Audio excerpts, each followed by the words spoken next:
friends, welcome to or welcome back to the channel Jane Reads. My name is Jeanette, and today I am going to be sharing all the books that I read in 2025 that would work for Epistolary January.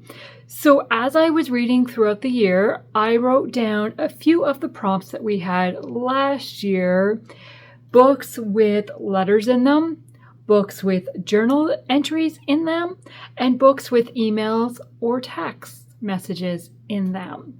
And so I have my list here in my reading journal with another page because I ran out of room. And that's just, I didn't leave the right spacing. It's not that I have a million books to talk about. But okay, so I have them divided into piles here. I do not own all these books, so I will have to insert pictures.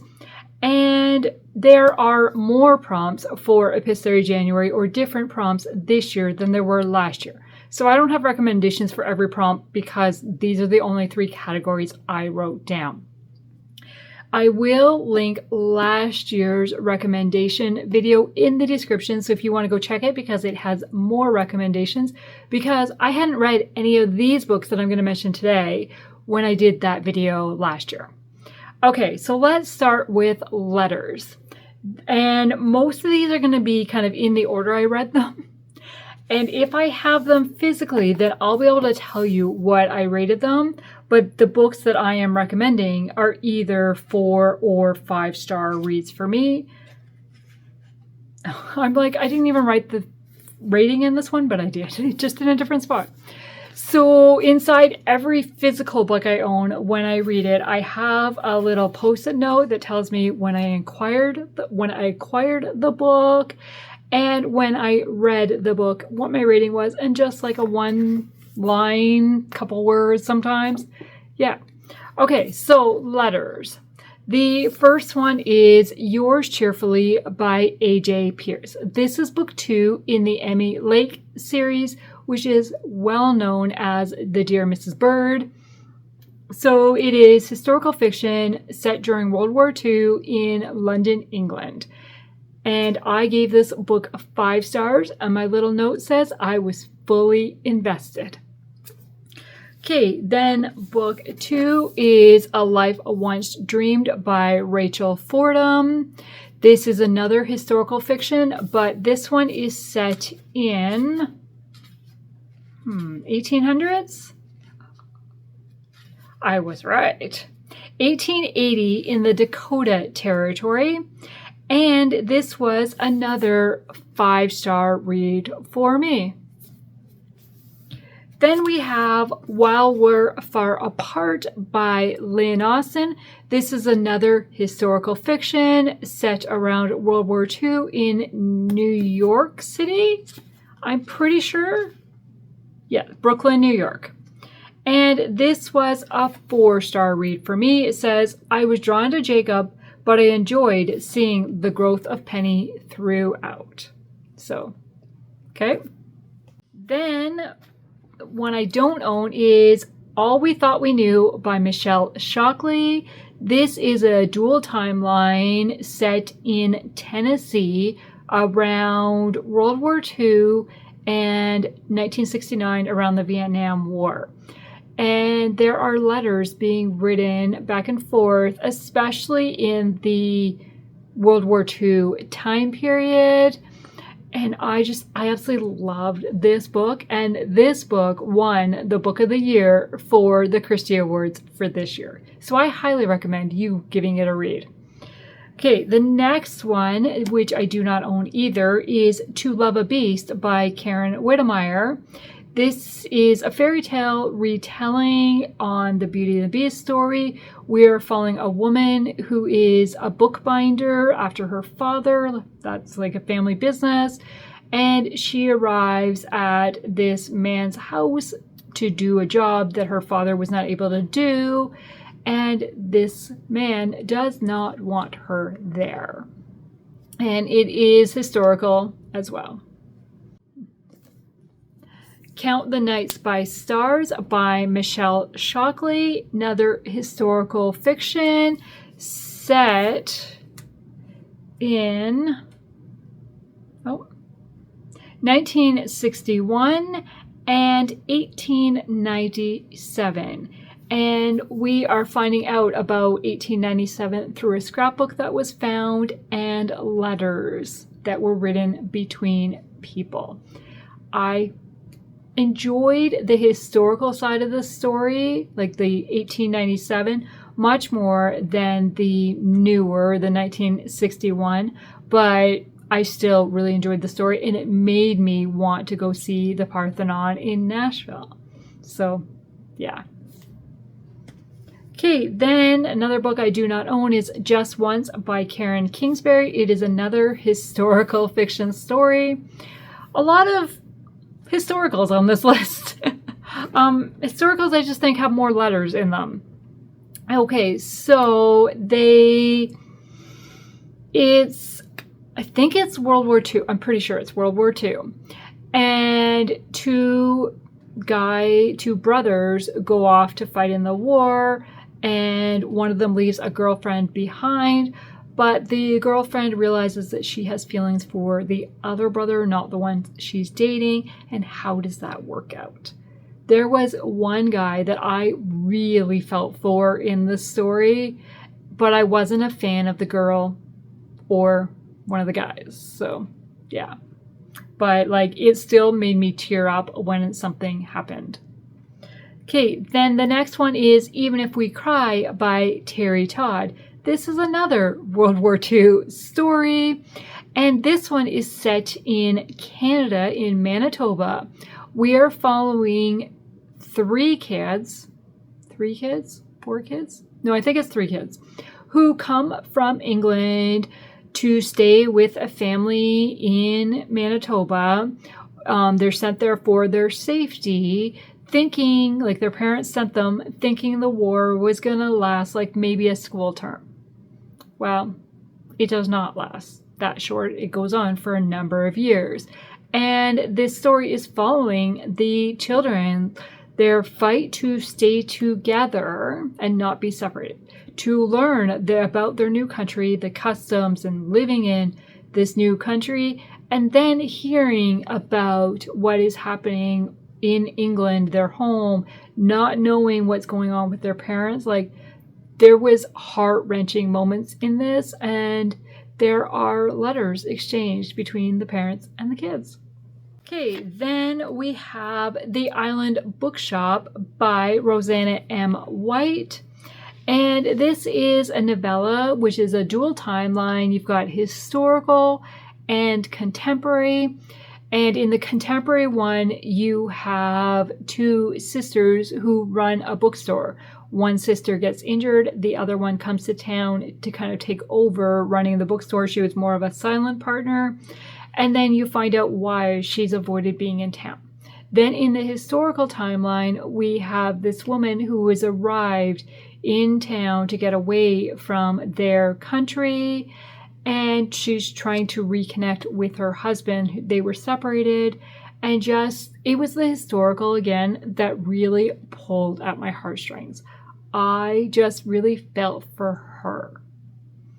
Okay, and the last books in this category are book 1 and 2 of the Wings of Nightingale series by Sarah Sundin. So book 1 is With Every Letter. So there are letters in it. Not as many letters as I expected, but there are letters in it. And then book 2 is On Distant Shores. And in this one, we are following 3 women, like in the series, we are following 3 women who become flight nurses, and we really get to know them. And in book 1, they are assigned to write letters to guys serving. They're assigned to write a letter to a man that she's never met for a morale building program. And Lieutenant Tom McGallivray, who is an officer stationed in North Africa, receives her letter. And so then the two begin corresponding back and forth. And so this one, I gave it 4 stars and saying I enjoyed the friendships the most. And then for book 2, On Distant Shores, we are following one of the nurses that we met in this book. So this one, Millie, we see her in book 2 as well because it's a friend group. And so we're following Georgina, who has a boyfriend back home, and she meets a pharmacist who is serving overseas and kind of resentful for his role. And there are letters between Georgina and back home. Those are the ones that stand out, but I think there's others as well. Okay, so those are the letters. Now, journal entries. First one is A Lady in Attendance by Rachel Fordham. This is another historical fiction. I promise you, I didn't only read historical this year. This is set in New York in 1898, and I gave it 5 stars and just says, I loved the friendship and the romance. So this one, we are following Hazel, who has just been released after 5 years in a New York State reformatory. And she takes on a job as a lady's assistant for a doctor. Is it a doctor or a dentist? A doctor. Yes. A doctor. No, I thought he was a dentist. Yes, he is a dentist. I know a doctor is, like, a dentist is a doctor, but, like, yeah. Okay, anyways. So, yeah. Honestly, offhand, I can't tell you what the journal entries are. I just know they're in here because I wrote down that there's journal entries in here. I'm flipping through to try to see. Uh-oh. Did I lie in my notebook? Well, that's a letter. That's not a journal entry. That's a letter to somebody. It's another letter to somebody. Uh-oh. Did I lie in my reading journal? Oh. And I opened the journal again and penned. Okay. Okay. Then again, we have Even If We Cry by Terri Todd. This is the one about the children coming from England to Canada, and there are journal entries in it. Then we have The Codebreaker's Daughter by Amy Lynn Green. Yes, it's another historical fiction. World War I and World War II, we're following a mother and a daughter. And the daughter is finding out about her mother's time serving, like what she did during World War I, through journal entries. And we have A Sparkle of Silver by Liz Johnson. This is not historical fiction. This is contemporary romance. We are following Millie. Oh, right. I don't have a book review on or a summary on this one because it's an art copy. Yes, but her name is Millie. Okay. We are following Millie, who is trying to find a diary written by her grandmother. I think it was her grandmother. And to kind of help save the family history a little bit, she goes to this manor to try to find it. And she eventually finds it and then starts reading it, and we start learning things about her life. And basically, I gave it 4 stars this year and said the journal entries were my favorite part. Okay, then we have Between the Sound and Sea by Amanda Cox. This is a dual timeline. Well, I would say dual timeline because we have flashbacks to historical time, to the Wally, I think Wally is the older gentleman's name, to his time when he was like 40, 50 years younger. And then we've got present day timeline with Josephine, who has come to this North Carolina island to help restore a lighthouse. And in the process, they find journal entries, and the story revolves from there. I absolutely loved this story. This was a 5-star read for me, and I just read it fairly recently, like October. So, yeah. Okay, then Hearts Under Fire by Cori Lynn. This is another book I read very recently. It is a dual timeline. We have contemporary, where Laura is restoring an old trunk and comes across a diary from Ava, who the diary is from 1941. So she's reading the diary entries, and then it goes back to like day-to-day life for Ava. And her boyfriend is going off to serve in the war along with another really good friend. And we're learning about Ava and what she's going through. And this is a love triangle that happens, but it is done so well. And how Ava's dealing with having two really good guy friends off serving. And how does, when one comes home and they don't know what's happened to the other, how do things happen and what does she do? How can they help on the home front? I was much more pulled into Ava's story when I was first reading it. I did not want to go back to Laura in the present day timeline. It was just like, oh, look, get me back to Ava. But then there's a point where something happens. And I was like, oh, I need Laura's story. And I was so fully invested in Laura at that time. It was so well done. This was a 4.5-star read for me. Okay, and then the last one in this category is Our Yellow Tape Letters by Caitlin Miller. So we have our main female character. I cannot think of her name. But her brother was killed overseas. It is another historical fiction set around World War II, I think. Pretty sure. And so he was killed overseas, and she's trying to deal with that. And there are letters written or journal entries of her and finding out about her brother's life and stuff. Again, this was another 4-star read for me. Okay, and the last group of books I have are emails and text messages. So basically current types of communication. And so we have books 1 and 2 of the Gossamer Falls series by Lynn H. Blackburn. This is a romantic suspense. Book 1 is Never Fall Again, and book 2 is Break My Fall. And this one, we are following a family and a couple siblings and some cousins and the small community of Gossamer Falls, where everybody seems to know everybody, and a lot of them are related to each other. And there is danger that happens in Never Fall Again. The pottery studio gets ransacked and damaged. And why? What was the person's motive?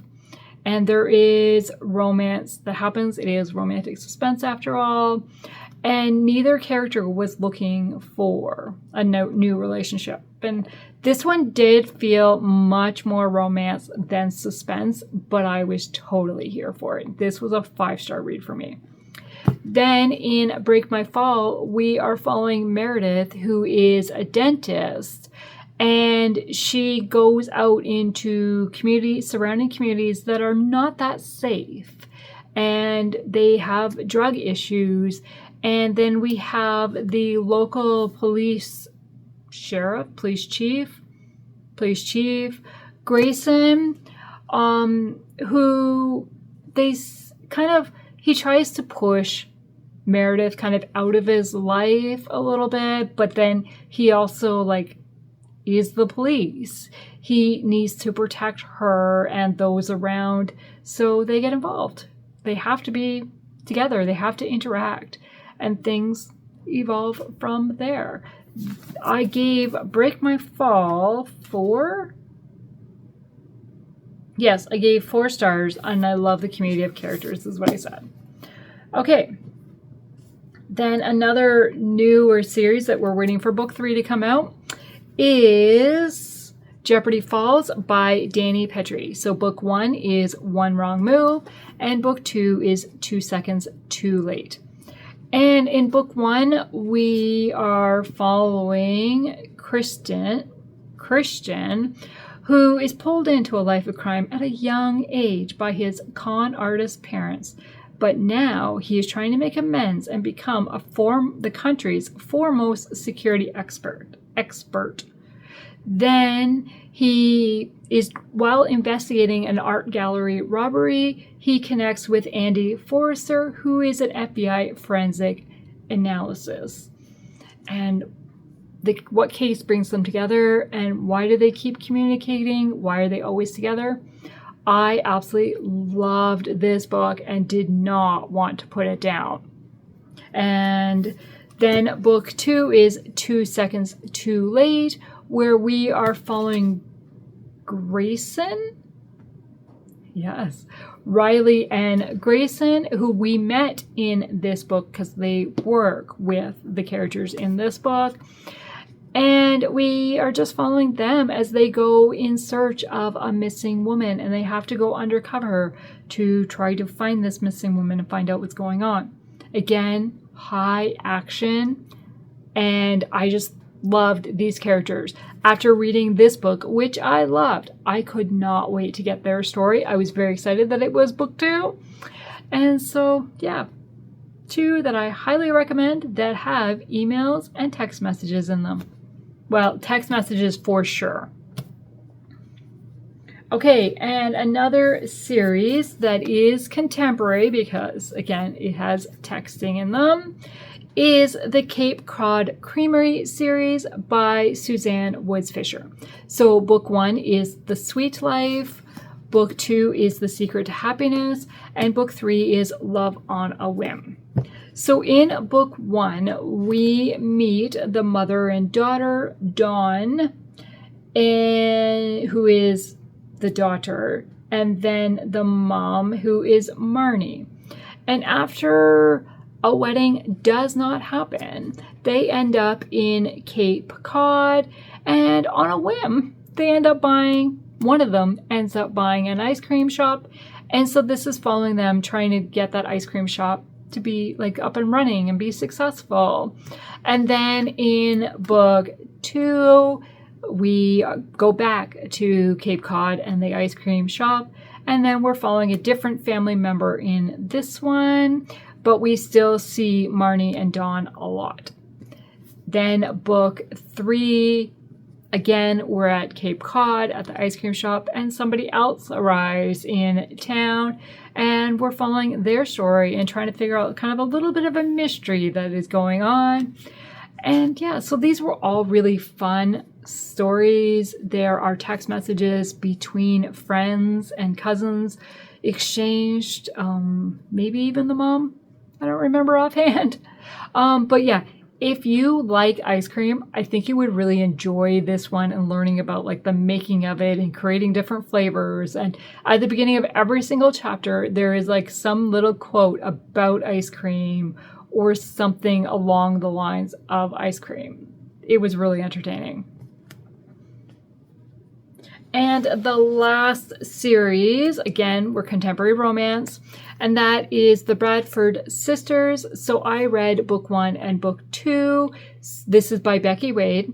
Book 1 is True to You, and book 2 is Falling for You. And so we are following 3 sisters throughout the series. I have not finished the series this year, but this is a reread series for me. And so book 1, we are following Nora, who is the middle sister, and she runs a historical village and is kind of a researcher. She connects with John to find out some information for him. And then we get to see like how a relationship happens and what is being holding them back and really get to know them. Then in book 2, we are following Willow, who is the oldest sister, who is a model, but has taken a little bit of a sabbatical to come and run her parents' B&B while they're away. And she ends up pulled into a mystery with her ex-boyfriend's niece. And so the ex-boyfriend and her have to work together to help this niece out.